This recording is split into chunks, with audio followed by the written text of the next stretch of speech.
మాజీ మంత్రి రోజా లేదా నగరి మాజీ ఎమ్మెల్యే రోజా అనే దానికన్నా నోటి దూల నోటి దురద రోజా లేదా మిడిల్ ఫింగర్ రోజా ఇలా అంటే మాత్రం పబ్లిక్కి చాలా ఫాస్ట్గా అర్థమైపోతుంది. ఎందుకంటే ఆవిడ వేషాలు, ఆవిడ మాట్లాడిన మాటలు, ఆవిడ వేసిన వేషాలు అలాంటివి. మరి అయితే ఆవిడ ఇప్పుడు సినీ పరిశ్రమలో అవకాశాల కోసం ట్రై చేస్తున్నట్టుగా తెలుస్తుంది.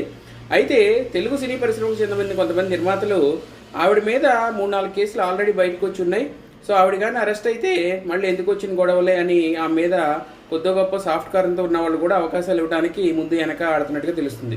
అయితే ఆవిడ తమిళ సినీ పరిశ్రమలో కూడా కొన్ని ప్రయత్నాలు చేసింది. అయితే రజనీకాంత్ గారి మీద ఆవిడ చేసిన వ్యాఖ్యలకు గాను వాళ్ళు కూడా అవకాశాలు ఇవ్వడానికి వెనక ముందు ఆడుతున్నారు. అయితే ఆమె ఒక తమిళ టీవీ షోకి సంబంధించి ఒక ఒప్పందం కుదుర్చుకోబోతున్నట్టుగా తెలుస్తుంది. అంటే రాబోయే రోజుల్లో ఆమె పూర్తిగా చెన్నైకి షిఫ్ట్ అయ్యే అవకాశాలు అయితే కనపడుతున్నాయి.